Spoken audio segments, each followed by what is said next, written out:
Howdy, Big Spring. I'm Shannon Thomason, and I'm running for mayor. Doing this YouTube video to share with folks on YouTube and on Facebook. This is the first in a series that I'll be producing to kind of introduce myself to you and to give you an opportunity to hear what my ideas are, and also for you to have a chance to comment on those ideas, and if you agree or disagree or have questions, to give me some feedback, and we as a team can figure out what's the best course for the city of Big Spring. So with this first video, I want to address some questions that were raised by Scott Emerson on the Big Spring Issues Facebook page. Scott put out a series of questions for all the candidates in the May elections. So this is my chance to answer those and let you know some of my stances, and give you an opportunity to comment on those and give me some feedback. So let's jump right into it here. Question number one, please state your platform. My platform's dirt simple. Let's get back to basics. We need to start fixing our infrastructure problems right now. We need to get our streets fixed and finally find some real solutions to our water quality problems. Along the way, I want to drastically reduce the city's property tax rate by going through every budget item with a fine-tooth comb and increasing our other revenue streams. Now, what that means is that we have to open our gates to more businesses that want to locate here, and by helping our existing businesses to increase and expand their sales. Question number two, what's the annual budget for the entity for which you seek office? Now, the current proposed 2018-2019 budget shows estimated receipts of $25,382,000. Now, out of that, $5,707,000 is accounted for by property taxes. The remaining approximately $20 million, it comes from other revenue streams. Our estimated expenditures are $25,359,000. Now that leaves us with an ending fund balance of a tad over $7 million. Question number three from Scott. Will you keep your election promises? I'll certainly try. I'll use every option available to the office to bring these plans to fruition. But, and I tell this to everyone, don't ever trust an elected official to do what they're supposed to do. And that includes me, if I'm elected. Our sacred duty as citizens is to hold our elected officials accountable and to always remind them that we, the people, are watching. Now, unlike a certain congresswoman from New York, I don't think I'm the boss. I think the citizens are the boss. Question number four, what are your plans for infrastructure in your entity? Well, to fix it, obviously. It would seem to me that the city has gone a long way towards working on some very nice projects around town, but it seems like the streets have suffered and our water quality issues are not getting better. And these are basic governmental functions. That's why government exists. Government does not exist to do a project at the spring or a park downtown.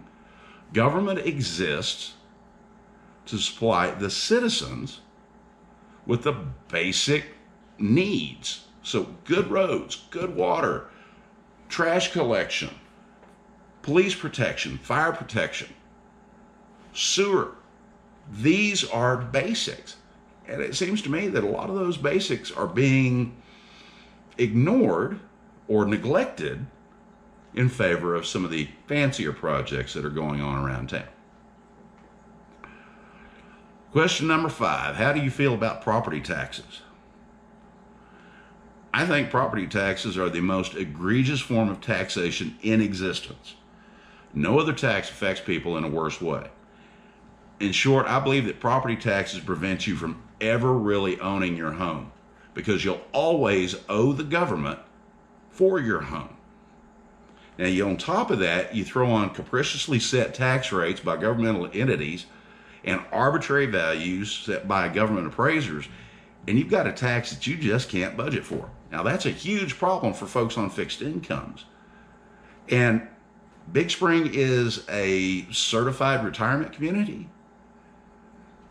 I think that's something that we can fix. Question number 6, how do you plan to lower the budget of your entity? Well, I'm going to start with a chainsaw and finish up with a scalpel. I think there's a lot of room in the budget for possible waste, and I don't think necessarily intentional misuse or waste, but maybe unintentional. So what I want to see done is we go through the budget, go through it with a fine-tooth comb, find areas that might be able to be trimmed down or cut out completely and get rid of them. Let's get those numbers down, because every dollar that we reduce that budget is a dollar we don't have to go to the citizens for on taxes. And that's my ultimate goal, is to try to reduce the budget and increase our other revenue streams so that we can reduce that property tax rate down to 0. Question number 7. Do you believe that your entity should use tax dollars to lobby against the state property tax reform bills? Scott, you're kidding me, right? You know me. So let me put this very plainly so that there's no mistaking my answer. Not no, but hell no. At no time should your money be used to lobby against you. Now, this is an issue right now with the state legislature. The state legislature is currently considering House Bill 2, which would put a 2.5% cap on property tax rate increases.